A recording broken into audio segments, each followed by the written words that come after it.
Assalamualaikum tuan, tak izin tuan. Ada dua soalan. Apakah peranan dan kelebihan bersubah dalam bertarikat? Nombor dua, adakah bersubah dapat meningkatkan tingkatan zikir seorang salik?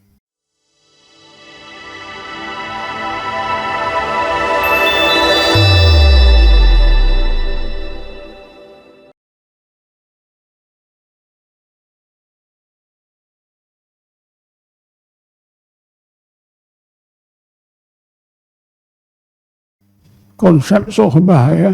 Konsep sohbah tu diambil daripada apa yang berlaku dalam hubungan sahabat dengan Rasulullah SAW. Kita dapati dalam sejarah para sahabat zaman Mekah maupun Madinah sentiasa mengikuti Rasulullah. Kalau kita guna istilah mengikuti ya, ikut ke mana-mana Rasulullah pergi, pergi sama, tapi bukan ikut barang ikut ya. Ikut dalam keadaan kasihkan Rasulullah, sayangkan kepada Rasulullah, mengharapkan syafaatnya, sehingga mereka berasa kalau boleh tak mau berpisah. Jadi situlah timbulnya hubungan yang rapat, yang erat antara sahabat dengan Rasulullah SAW, sehingga mereka digelarkan sahabat. Maka berlakulah suhbah, dan kerana itu Rasulullah sentiasa mereka kasihi dan terbayang. Kalau kita buat macam ni zaman sekarang sesat, taksub. Kalau benar taksub, bukan taksub. Kenapa jemaah Arkom tu dianggap taksub? Kerana Ustaz Syarif itu salah ya. Dia mengajar perkara yang salah, ditaati, disanjung secara membabi buta. Itu taksub. Dia beza sikit je. Taksub itu yang salah diikut bermati-matian. Kalau benar macam Rasulullah diikuti secara bermati-matian, itu iman, memang dikehendaki. Tapi itulah masyarakat kita selalu salah menggunakan istilah taksub. Kalau kita dengan guru kita lakukan seperti sahabat dengan Rasulullah, memanglah kita taksub. Siang-siang mesti taksub. Murid-murid Imam Ishaq pun dituduh macam itu ya. Kenapa taksub sangat dengan guru? Kita sebutlah taksub ini kalimah Arabnya, kalimah daripada orang putih, fanatik. Fanatik itu benda salah, terang-terang salah, dipegang. Itu fanatik, taksub. Macam orang Arab Jahiliyah berpegang dengan agama Jahiliyah kerana semata-mata warisan datuk nenek. Itu taksub lah, fanatik, dilarang. Tapi selepas itu Rasulullah diyakini, ajaran Rasulullah dipegang bermati-matian. Adakah itu taksub?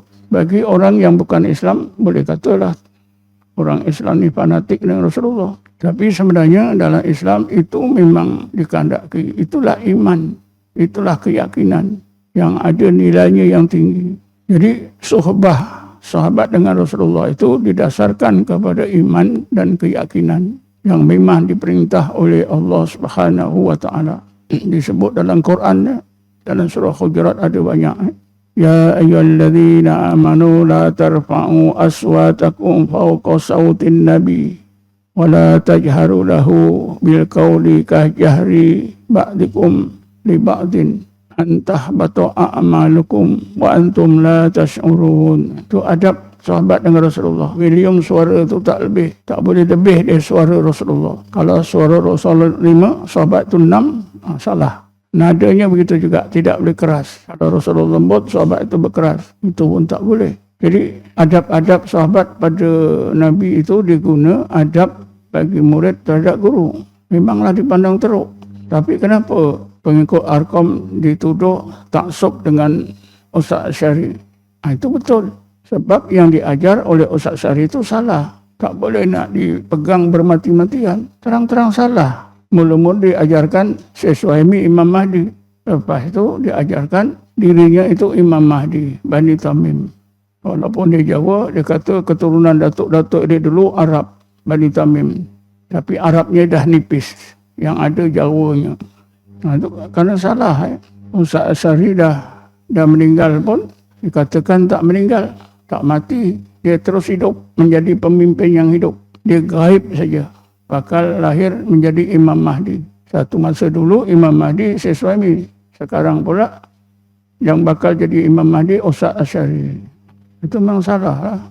Sebab itu tuan-tuan, apabila Arkom diharamkan 94, sebelum itu dalam pertengahan 80-an, ustaz-ustaz yang ikut Arkom, beberapa orang ustaz yang ikut Arkom keluar daripada Arkom kerana menyadari kesalahan penyelewengan dalam Arkom. Antaranya Ustaz Muhammad Rosli Yusof, Ustaz Mohtar Yaakob, Syekh Rahim, bekas Qadi Maran, kadang-kadang dia datang sini kan.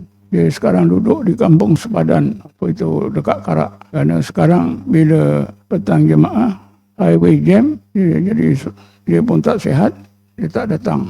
Kerana ustaz-ustaz ni menyedari kesalahan-kesalahan yang dilakukan oleh Ustaz Syahri Muhammad.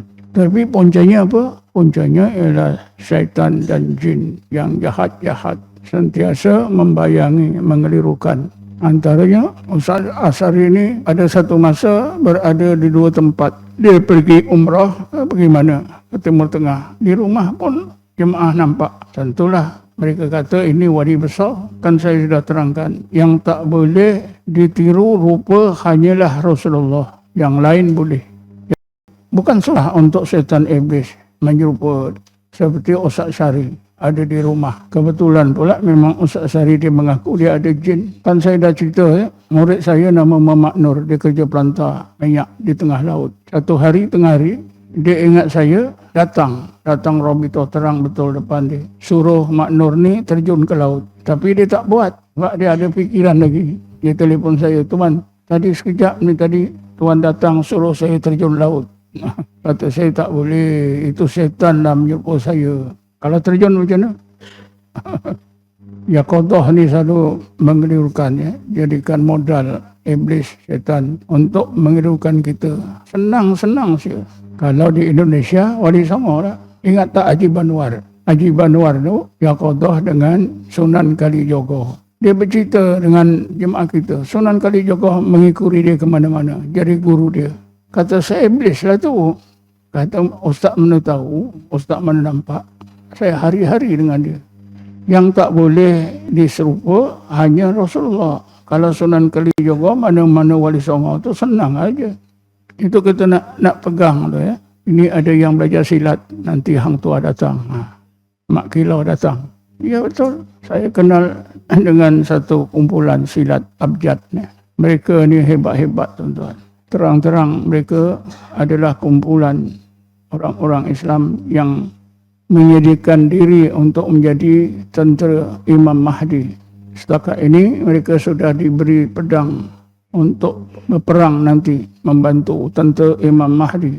Mungkin mereka didatangi oleh tokoh-tokoh yang tertentu. Tuan-tuan ada dengar tak silat abjad? Pengasasnya Ustaz Ahmad Cikdin dari Pondok Lanai. Dia anti orang bersahabat dengan jin. Dia tulis sebuah buku tebal juga, hampir 200 muka. Tak salah saya ada simpan. Tidak boleh bersahabat dengan jin. Tapi dia ajar silat gunakan jin.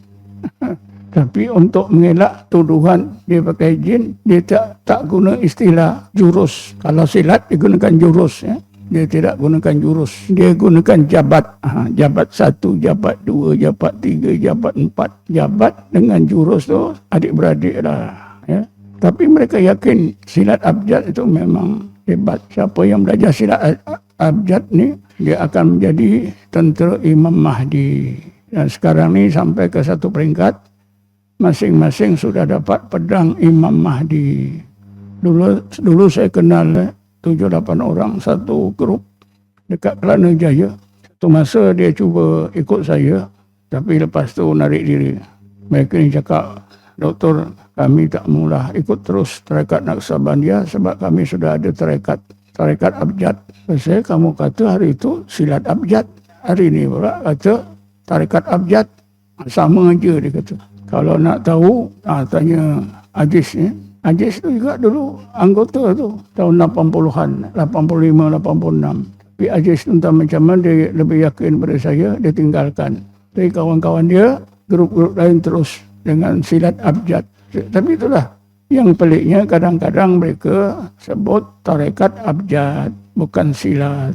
Kerana mereka tidak gunakan jurus. Mereka gunakan jabat. Jabat 1, jabat 2, jabat 3 sampai belas-belas jabat. Tapi kalau kita fikir, jabat ke jurus ke sama aja. Antara yang merosakkan iman orang Islam ialah kepercayaan tentang Imam Mahdi yang dihubungkan dengan kehidupan mereka, dengan guru-guru mereka. Ini jadi rosak. Kepercayaan akan lahirnya Imam Mahdi itu tak apa. Tapi ini pemimpin atau guru agama mereka dianggap bakal menjadi Imam Mahdi. Kalau kita kumpul lah tuan-tuan, orang yang mengaku Imam Mahdi ini beratus-ratus, di mana-mana muncul. Yang terakhir di mana? Dekat Kampung Labu, Kampung Jawa Labu, Negeri Sembilan, bernama Habib Firdaus. Umur 58 tahun.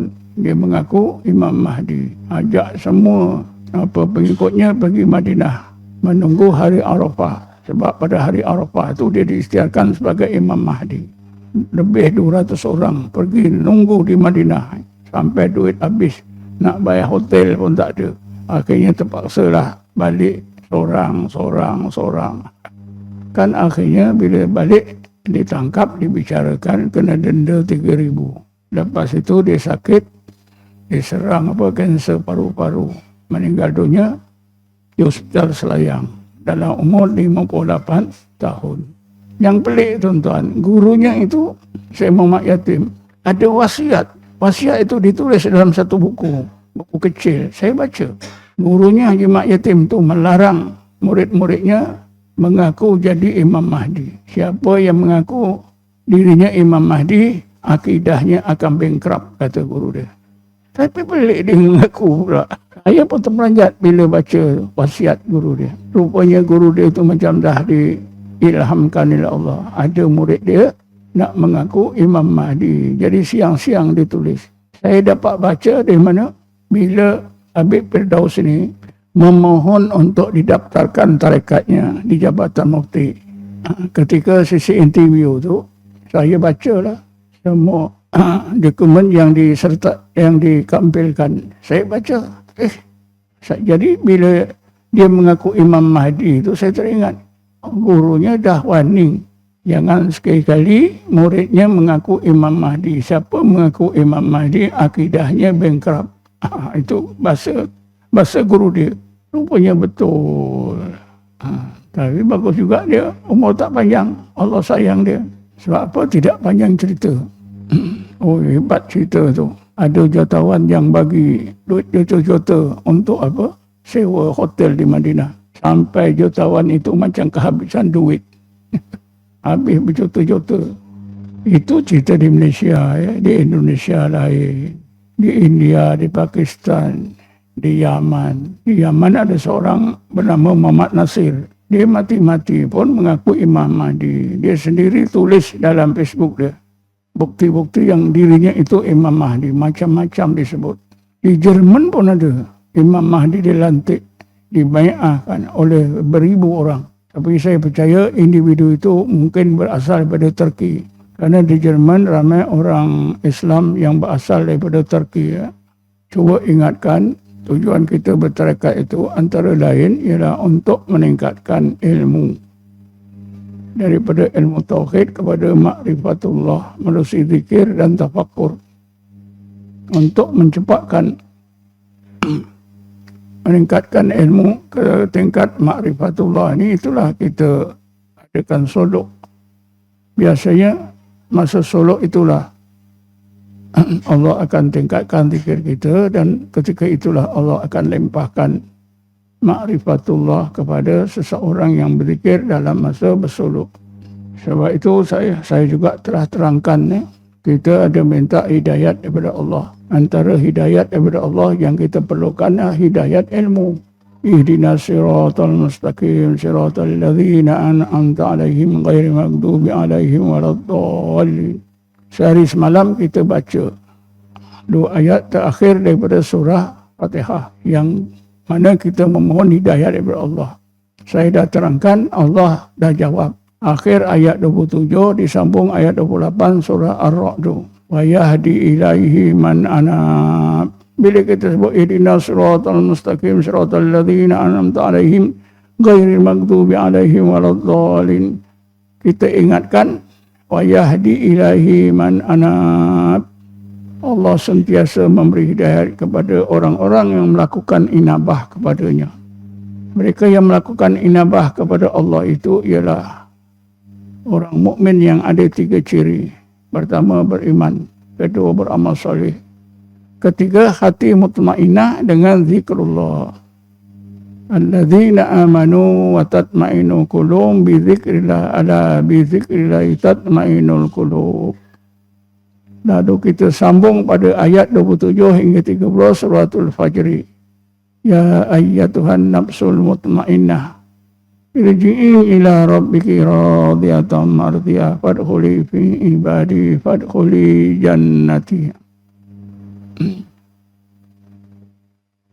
Jadi ayat-ayat ni patutnya kita ingat dan patutnya kita dapat mendekatkan, menghubungkan antara satu dengan lain. Bila kita sebut ihdinas siratal mustaqim, ini akhir ayat 27 bersambung ayat 28 surah 13 surah Ar-Ra'd. Lepas tu kita sambung ayat 27 hingga 30 suratul Fajr. Ya ayyatuhan nafsul mutmainnah. Tuan-tuan dapat memahami, insya-Allah. Itulah perjalanan kita dalam zikrullah. Ya wallahu alam. Assalamualaikum warahmatullahi taala wabarakatuh. A'udzubillahi minasyaitonir rajim. Bismillahirrahmanirrahim. Wassalatu wassalamu ala asyrafil anbiya'i wal mursalin sayyidina Muhammadin wa ala alihi washabihi ajma'in. Allahumma ighfir lana warhamna, Allahumma ighfir lana warhamna, Allahumma ighfir lana warhamna. Wa li abaina wa li ummahatina wa li dhil huquqil wajibin alaina wa lil muslimina muslimat wal mu'minina mu'minat bi rahmatika ya arhamar rahimin. Allahumma inna imanan da'iman wa qalban khashian wa ilman nafi'an wa amalan salihan mutaqabbala. Allahumma lina haqqa haqqa warzuqna ittiba'ahu wa batila batila warzuqna ijtinabah. Rabbana atina fid dunya hasanah wa fil akhirati hasanah wa qina adzabannar. Walhamdulillahi rabbil alamin. Taqabbalallahu minkum.